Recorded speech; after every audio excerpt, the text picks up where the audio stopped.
Bonjour à tous, aujourd'hui on se retrouve pour une vidéo dans laquelle je vais vous expliquer comment développer votre intuition, puisque il y a beaucoup de personnes qui sont intuitives et qui cherchent à développer leur intuition. Alors, déjà, pour développer l'intuition, il faut toujours écouter justement la première intuition qui vous vient, puisque la première intuition qui vous vient, c'est souvent la bonne, d'accord? Il faut le savoir. Puisque parfois il y a des personnes qui ont des intuitions et qui n'écoutent pas forcément la première intuition et qui passent finalement au second plan et à la seconde intuition, ok? Alors que souvent, la première intuition est toujours la bonne, d'accord? Ensuite, pour écouter son intuition, il faut lâcher prise, d'accord? Lâcher prise et puis vous faire confiance en vos ressentis, en vos intuitions, puisque les intuitions qu'on reçoit, ce sont aussi souvent, dans la plupart des cas, des messages des guides. C'est-à-dire que les guides utilisent le côté intuitif pour vous faire passer des messages, en fait. Voilà. Donc, il faut vraiment écouter vos intuitions. Deuxième chose, pour développer l'intuition, on a aussi les cartes. Hop, comme ici, les oracles. Puisque les oracles ouvrent les canaux intuitifs et du coup permettent aux personnes qui pratiquent les cartes de développer leur intuition de manière plus profonde et plus en profondeur. D'accord? Donc pour les personnes qui cherchent à développer l'intuition, eh bien, on peut utiliser les cartes. Voilà. Après, vous prenez un jeu qui vous parle, d'accord? Un jeu qui vous attire par les images et le texte, d'accord? Et puis, vous travaillez avec le jeu qui vous attire et ça va ouvrir votre capacité intuitive, d'accord? À force de travail forcément avec les cartes ou le pendule aussi qui peut aussi développer le côté intuitif. Ensuite, qu'est-ce qui peut développer l'intuition? Eh bien, en fait, c'est la confiance que vous allez avoir en vous. C'est-à-dire que plus vous allez avoir confiance en vous et plus les intuitions que vous allez recevoir vont être fluides, d'accord? Mais avant de développer l'intuition, il faut vraiment faire un travail de confiance en vous, c'est impératif. Puisque si vous doutez de vous, d'accord, bien forcément, les intuitions seront faussées en fait, d'accord? Donc il faut vraiment faire un travail de confiance en vous pour avoir des intuitions qui sont limpides et claires. Voilà. Ensuite, il existe aussi des pierres qui facilitent le côté intuitif, comme ici la labradorite, d'accord, ou encore le lapis lazuli, qui est une pierre bleue foncée avec des reflets un peu pailletés, d'accord, dû à sa composition de fer, ok. Et on a aussi la dumortierite qui va réveiller plusieurs facultés médiumniques et plusieurs facultés intuitives chez vous, ok? Oui, les guides, je sais, vous me faites bégayer à chaque fois, c'est bon, j'ai compris. Bref, c'est pas grave, c'est les guides qui me taquinent. Comme d'habitude, vous commencez à avoir l'habitude maintenant. Qu'est-ce que j'allais vous dire? Du coup, ils m'ont perturbé. Oui, pour développer l'intuition, on peut aussi se laisser guider en fait. En fait, il faut se laisser guider par la première intuition que nous avons et vraiment faire confiance à notre ressenti intérieur. Et écouter aussi la petite voix intérieure qu'on a tous en nous, d'accord? Puisque c'est justement cette petite voix intérieure qui vient de nos guides et il faut souvent écouter cette petite voix intérieure qui vous mènera sur le bon chemin à suivre. Voilà. Donc après, pour l'intuition, ben voilà, hein, le travail à faire en premier, c'est vraiment un travail de confiance en soi, vraiment. Et une fois qu'on a atteint une confiance, on va dire, optimale, eh bien les intuitions qu'on va avoir seront plus justes et plus limpides. Ok? Donc, voilà. Et après, vous allez devenir intuitive. Et même les tirages de cartes que vous allez faire après, d'accord? Vous n'aurez plus besoin du livret parce que votre jeu de cartes, ce sera votre canal intuitif. C'est-à-dire que grâce aux cartes, d'accord, vous allez automatiquement avoir des intuitions qui vont vous venir en tête. À force de travailler avec le jeu, et bien le jeu va vous permettre de développer le côté intuitif. Okay. Et puis aussi, une bonne technique pour développer l'intuition, c'est de faire ce qu'on appelle des ressentis photos. d'accord, des ressentis photos. Parce que les ressentis photos, ça aide vraiment aussi les personnes à se faire confiance et à développer le côté intuitif, d'accord? Après, au début, on a le droit de se tromper, d'accord? Personne n'est parfait, on a le droit de se tromper euh, dans les débuts, c'est comme tout, d'accord? Vous ne serez pas super intuitif du jour au lendemain. C'est vraiment un travail sur vous à faire à long terme avant d'avoir les bonnes intuitions, d'accord? Mais moi, je vous conseille de porter des pierres qui développent la médiumnité, comme la labradorite, la lapis-lazuli et la dumortierite, qui vont du coup ouvrir le côté intuitif.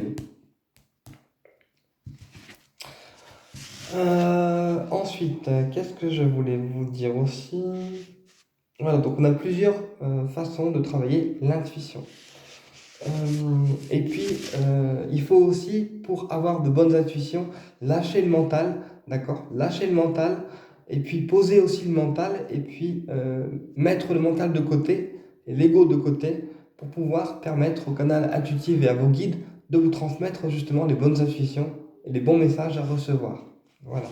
Donc, c'est vraiment important aussi de faire un lâcher-prise sur le mental, un lâcher-prise sur votre ego, et puis laisser couler en fait les intuitions que vous pouvez recevoir, puisque chaque intuition vient de vos guides, ou parfois aussi d'un ange gardien, d'accord? Enfin, de votre ange gardien en fait. Et c'est pour ça aussi que parfois, quand on n'a pas la solution à un problème, bah, on cogite, on cogite, on cogite, puis bim, d'un coup, hop, on trouve une solution. Et bien ça, c'est aussi grâce à vos guides et à vos anges gardiens, puisque quand vous avez le mental qui est calme et la tête qui est calme, et bien, ils passent à travers vous pour vous délivrer des intuitions et des messages intuitifs à travers votre canal intuitif, on va dire. D'accord? Voilà. Donc voilà comment on peut développer l'intuition et puis avoir des bonnes intuitions en fait. Ensuite, on peut aussi faire des exercices de méditation, puisque la méditation, c'est aussi un moment où le corps est calme, où le mental est calme et où on peut aussi recevoir des intuitions. D'accord? Et puis, pour les personnes qui ont du mal à se concentrer au niveau intuitif, je les invite à faire des exercices pour poser le mental, d'accord? Justement, et puis permettre au guide de pouvoir passer à travers vous pour vous donner les intuitions qu'il vous faut. Voilà. Et à force de faire ce travail de confiance en vous, à force de faire ce lâcher prise au niveau du mental, à force de vous écouter, vous, et pas votre ego, eh bien, vous allez devenir de plus en plus intuitif. Voilà. Automatiquement. Donc voilà comment on peut développer son intuition. D'accord? Euh, Donc moi, je conseille pour développer l'intuition de travailler avec les cartes oracles. Parce que les oracles, ils sont beaucoup plus faciles à appréhender que les tarots, d'accord? Par exemple, un tarot de Marseille, il est beaucoup plus difficile à appréhender qu'un oracle parce que c'est plus du par cœur qu'autre chose en fait, d'accord? Il faut connaître les cartes par cœur, d'accord, quand c'est un tarot, tandis qu'un oracle, par la symbolisme et les dessins, on peut facilement déjà avoir une première, on va dire, analyse et une première signification des cartes, d'accord? Un oracle, on peut vraiment laisser libre cours à notre intuition, d'accord, quand on a les cartes en face de nous. Qu'un tarot, il faut apprendre les cartes par cœur avant finalement de comprendre le jeu du tarot, d'accord. Moi personnellement, je sais que le tarot de Marseille, c'est mort, j'y arrive pas. Pourtant j'en ai, hein, mais j'y arrive pas, il me parle pas. Moi, mon préféré, c'est l'oracle G, voilà, parce que les dessins ils sont assez explicites en fait. Et l'oracle des miroirs, que j'utilise aussi beaucoup en guidance. Je vous montre du coup. Alors, l'oracle des miroirs qui se trouve ici. Voilà. Et les dessins, ils sont quand même assez explicites. Comme ici l'ouverture, bon, quelque chose qui s'ouvre, une porte qui s'ouvre. Le compromis. La joie. Voilà. La réunion, donc la discussion. Vous voyez, ce sont des cartes qui sont quand même assez explicites de par le dessin et par les mots-clés en fait. Donc c'est vraiment un oracle qui va aussi permettre de se faire confiance et d'ouvrir son intuition. Alors, pour les personnes qui débutent en cartomancie et qui veulent développer leur intuition, Déjà, je leur conseille en premier temps de faire le tirage de base, donc c'est-à-dire passé, présent, futur en 3 cartes. Ça permet déjà d'avoir une première aperçu de situation, d'accord? Et puis une fois qu'on est un peu plus expérimenté, eh bien on fait un tirage, par exemple en croix à 5 cartes pour répondre à une question par oui ou par non, ou pour avoir plus d'informations encore. Ok? Et puis, une fois qu'on est vraiment expérimenté et qu'on est bien avec le jeu, on peut aussi faire le tirage du carré magique en 9 cartes. Donc, les 3 cartes du haut, non, les 3 cartes du bas, ça va être la situation actuelle. Les 3 cartes qui vont suivre va être le futur. Et les 3 cartes du haut, le futur lointain. D'accord? Ça, c'est le tirage en 9 cartes qu'on appelle aussi le tirage du carré magique. Et ensuite, pour une évolution de situation, on peut faire le tirage pyramidal, le tirage en pyramide. Donc, c'est 3 cartes en bas, d'accord? 2 cartes de droite à gauche et une carte en haut pour faire le sommet de la pyramide. Et ça permet d'avoir une évolution de situation. Donc, les 3 cartes du bas vont représenter la situation actuelle. Les cartes de droite à gauche vont représenter l'évolution de la situation. D'accord? Et la sixième carte du haut, qui représente le sommet de la pyramide, elle va représenter la conclusion et le résultat final finalement de la situation. Voilà. C'est ce qu'on appelle aussi le tirage pyramidal. D'accord?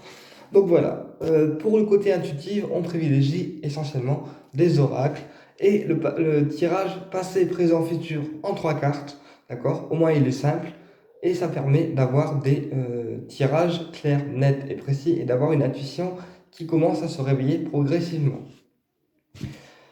Et une fois qu'on a tiré les 3 cartes, d'accord? Si on veut des détails, on peut recouvrir les 3 cartes 2 à 3 fois pour avoir plus de précision dans le tirage selon la question posée. Donc voilà. Et puis ensuite, le truc aussi qui est bien à faire pour développer l'intuition, c'est de regarder une image, d'accord? Et de intuitivement de vous demander ce qu'elle vous évoque, d'accord? D'écrire ce que cette image elle vous évoque. Et ça permet déjà aussi de développer une certaine intuition, d'accord? Voilà. Mais le mieux à faire pour l'intuition, c'est vraiment d'écouter vos ressentis, d'accord? De faire limite un ressenti photo à une personne et ensuite de lui demander si votre ressenti est juste en fait. D'accord? Donc au départ, faites ça dans l'entourage. C'est pareil, pratiquez les cartes dans l'entourage, d'accord? Et puis ensuite, quand votre intuition sera de plus en plus élevée, eh bien vous deviendrez de plus en plus intuitif. Bah écoutez, j'espère avoir répondu à votre question et je vous dis à très bientôt pour une prochaine vidéo. Au plaisir!